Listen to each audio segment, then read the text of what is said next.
Hi, welcome back to another discussion. My name is Kanchefu, and here we talk about what happens after therapy, what happens after counselling, what happens after treatment. Well, that all falls in line with personal development. So, if you're new here, why not press subscribe? But if not, welcome back. Just before today's discussion, if you want one-to-one support and you want to go from uncertainty to confidence, you've finished therapy, counselling or treatment, fill out the self-referral form in the description below, and one of my team members will reach out to you to embark on their journey. So, let us now begin. In today's discussion, we'll talk about 7 ways to stay organized, 7 ways to prioritize, 7 ways to assure you do what you say you're going to do. So let's first begin with making space.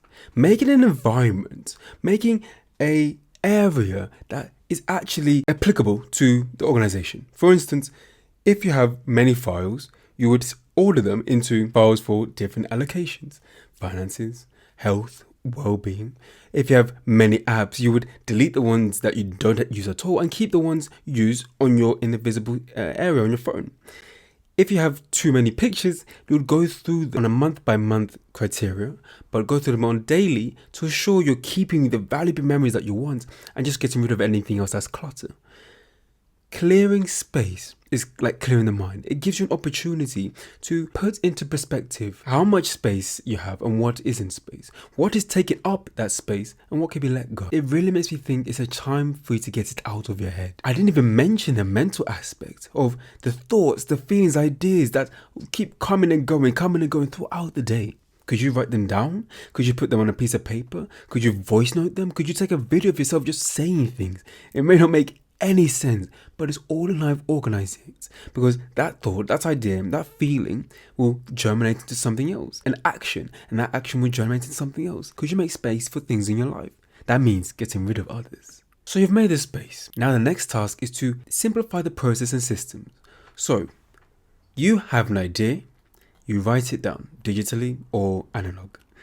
That idea, you either save it in a file, you save it in a place where you can come back to it, or you embark on it. You have a thought that comes from a conversation you had, whether that's with your coach or with a friend or family member. You voice note it, you record it, you note it down, analog or digital. Put it in a place where you can come back to it, or you work on it. That type of system is very simple. It's very effective because you hear, you do, you see something, process it, and then you store it. That simplistic process allows you to remember what you have been through, you processing it, and then you coming back to it or working on it there and then. Simplify it. Don't overcomplicate that thought that, oh, I want to work on this, and I want to work on this, I don't work on this. Because your mind has constant thoughts throughout the day, has constant ideas throughout the day. As long as you note it down, you can always come back to it at another time. A time that you can put more energy, more time or focus into it. But as long as there's a process and a system in organizing it, it'll be easier to help you do your to-dos. So we've cleared the space, we've got a great system and process and how we use our space. The next part of that is prioritizing. What is most important to you? And what I mean by that is you may have to go to work, you may have to look after the kids, you may have to go to university. With these different essential parts of your life, what comes first? Is that waking up and having time to yourself? Is that waking up and going on your phone? Is that waking up and having to be with your partner? Being able to prioritize your daily tasks, it helps establish your organization skills. One great thing I like to tell my clients is to use the Eisenhower matrix, 4 squares in a diagram that help you do a task, schedule a task, delegate it, or completely eradicate it, or delete it in other words. When you put your task of the day in there, you know what takes priority, you know what can be done later on, and you know what doesn't need your attention at all. And if you'd like a full video on that, just let me know in the comments and I'll make one for you. So we're really building up something quite spectacular here. So let's look into blocking out time for those tasks. So, you know you've got school, work, kids, partner, whatever it may be.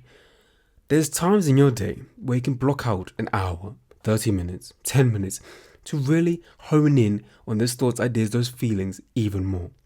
The more you block out time for it, the more your environment knows, oh, this is something he does to elevate himself, to work on himself, to personally grow. Blocking out time goes hand in hand with organization because you're prioritizing that my business I'm trying to work on, that this goal I'm trying to reach. I'm putting aside time for it that I've allocated, not that I'm just doing it out of the blue, which you can do as well, but in a way that falls in line with the other organization that you've put in place. Then you're staying organized. You're staying in order as well.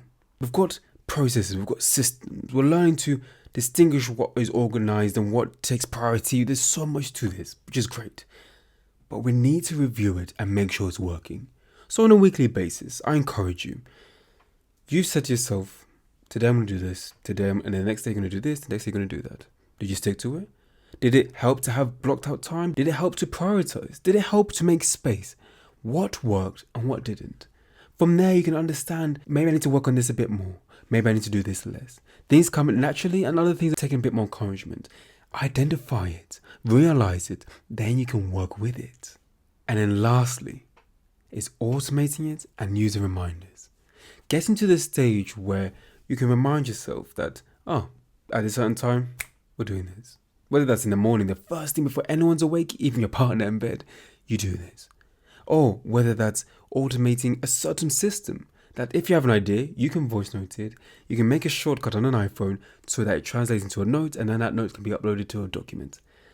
There's different ways to automate and use reminders in being effective with your organization. It just takes some research, it just takes some work, but once it's there and in place, it is worth it in the long run. I hope this video is giving you different ideas and perspectives on how to stay organized, and if it has, let me know in the comments which aspects are you going to uptake in your organizational skills. My name is Kanchefu. Have a good day, morning, night or evening for everyone in the world watching this, and share this with a friend or family member you know will enjoy this video. Just a reminder, if you'd like support of your organizational skills, why not fill out a self-referral form in the description below, and one of my team members will reach out to you to embark on that journey. My name is Kanchefu once more, and I'll see you next Monday for our next discussion.